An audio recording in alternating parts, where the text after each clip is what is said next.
e incluso ya está recorriendo entre cabeceras, los trenes también a horario y sin problemas. Y vamos a hablar del impuesto a las ganancias porque ayer Massa lo anunció finalmente a partir del 1 de noviembre, nuevo piso del impuesto a las ganancias, no el mínimo imponible, no se toca, eso es una vez por año, pero impuesto a las ganancias, nuevo piso, 330.000 pesos y a partir del 1 de noviembre. Bueno, muy bien. Y entonces, ¿cómo cambia, no, el panorama para muchos trabajadores? Si realmente es que cambia, Lape. Vamos a saludar a César Litvin, es tributarista. César, Roxy Vázquez y Sergio Lapehue, te saludamos, buen día. ¿Qué tal? Buen día, Roxy, Sergio y Adrián también, un gusto saludarlos. Igualmente, a ver, ¿cómo podemos explicar esto que ha dicho ayer Sergio Massa? 330.000 en bruto y después, digamos, sí, esa escala descendente. Sí, hay tres tipos de humor en los trabajadores con este anuncio. Aquellos que están contentos porque si cobran hasta 330.000 brutos, que de bolsillo representa 274.000 pesos, no van a pagar el impuesto a las ganancias y estarán contentos en la medida que no superen ese piso. Después va a haber una segunda categoría de asalariados que ganan entre 330.000 a 432.000 pesos. Esos están levemente contentos porque se le baja apenas un poquito la carga tributaria, no mucho. No lo podemos saber porque faltan que se publiquen unas tablas. Sí. Y aquellos que ganan más de 432.000 pesos pagan ganancias y muchísimo porque están en la escala del 35%, con lo cual pagan muchísimo impuesto. Por ejemplo, un caso de alguien que gana 500.000 pesos brutos, ¿sí?, paga por año, si es soltero, 1.178.000 pesos por año. O sea, más de 2 salarios. Claro, ¿sí? 2 salarios y medio. O sea, claro, pierde el aguinaldo, César, perdón, buen día, Adrián Ventura, pierde el aguinaldo y otro salario más. Exactamente. Los únicos que no tienen grabado el aguinaldo son los que están contentos, que son hasta la franja de 330.000 pesos. Ahora, hay este sistema de no tocar los mínimos no imponibles y solo subir el piso genera distorsiones, porque aquel que gana algo un poco inferior a los 330.000, digamos 320.000 pesos, y está contento porque no paga impuestos, sí, si le piden hacer horas extras o si lo ascienden, más responsabilidad o más esfuerzo, al bolsillo le va a quedar mucho menos de lo que ganaba antes del ascenso o antes de las horas extras, con lo cual se produce una distorsión muy grande. Ahora, Litvin, digamos, es un impuesto digamos, injusto para la gente, ¿no? Para el trabajador, porque una cosa es aplicar ese impuesto a la ganancia, que una empresa tiene que ganar plata y tiene que pagar el impuesto a la ganancia, y otra cosa es al salario, digamos, está aplicando un impuesto al salario, que digamos que es para vivir, ¿no?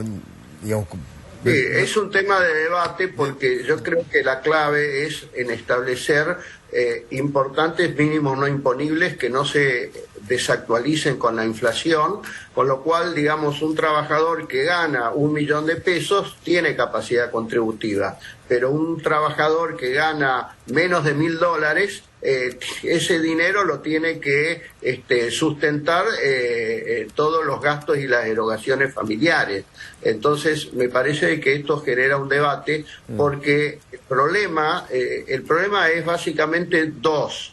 El primer problema es que no se aumentan los mínimos no imponibles, se lo hace año, y con esta dinámica de inflación, el que paga, paga mucho. El que paga, paga mucho, ¿sí? La segunda distorsión es que hay unas tablas que establecen alícuotas que van entre el 5% hasta un máximo del 35%. Sí. Lo lógico es que el que empiece a pagar pague el 5%, claro, pero acá el que empieza a pagar ya paga muy cerca del 35%. Es una barbaridad. el número es muy importante. Y una distorsión muy grande, muy inequitativa, yo diría hasta inconstitucional, es el caso de los autónomos. ¿Por qué?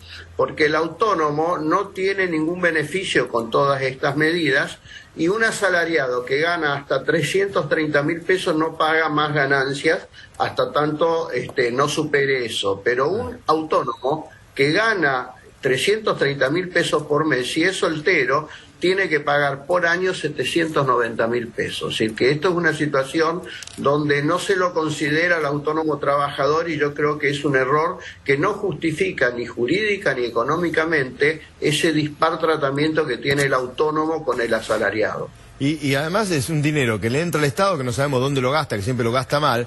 Si se le queda al privado, esa plata que usted gana de más, 700.000 o 1,5 millones, lo que sea, de más al año, lo puede invertir, lo puede consumir, puede comprar más ropa, puede estar más tranquilo, puede qué sé yo, hacer un gasto, comprarse una zapatilla, ¿no? Es decir, digamos, es un impuesto distorsivo hasta en ese concepto. Le quiero preguntar por otros países. ¿Cuánto paga otro país, por ejemplo, de impuesto a las ganancias, que podamos compararnos con nosotros? Sí, normalmente tienen mínimos no imponibles un poco más altos, ¿sí? Habría que ver cada país, pero la contrapartida de los países que se paga mucho impuesto a las ganancias, sí, es que el impuesto al consumo, que es lo que todos los trabajadores consumimos, son muy bajos. Por ejemplo, en Estados Unidos el impuesto a las ventas es el 7, el 8%, depende del estado. En la Argentina tenés 21% de IVA, tenés ingresos brutos, que está contenido en el precio, y además tenés tasas municipales que también gravan las ventas, con lo cual cada vez que consumimos algo tenemos una incidencia entre el 40 al 60% en el precio que se queda al Estado respecto de lo que estamos consumiendo. Quiere decir que el sacrificio es doble. Primero, cuando consumimos pagamos mucho impuesto, y después cuando hay una ganancia o hay una remuneración por asalariado o por autónomo también se paga, y mucho. Es decir, César, que tenemos al Estado como socio mayoritario. Trabajamos, pero tenemos el socio mayoritario que es el para Estado. la FIP. El socio bobo. Bueno, sí, claro. Fíjense que en una remuneración de 500.000 pesos brutos, ¿sí?, el Estado se queda con un poco más de 2 meses de remuneración. Claro, César. Muchas gracias por toda esta información, como muy siempre. Claro, muchas gracias. Adiós, un gusto. Igualmente. Buenas jornadas. Bueno, hablamos del cambio climático, ¿no? Del famoso cambio climático. Y aquí la Ciudad de Buenos Aires va a ser sede del cambio climático mundial, una reunión mundial de alcaldes del mundo, una presentación tal vez vinculada con la exposición de la reta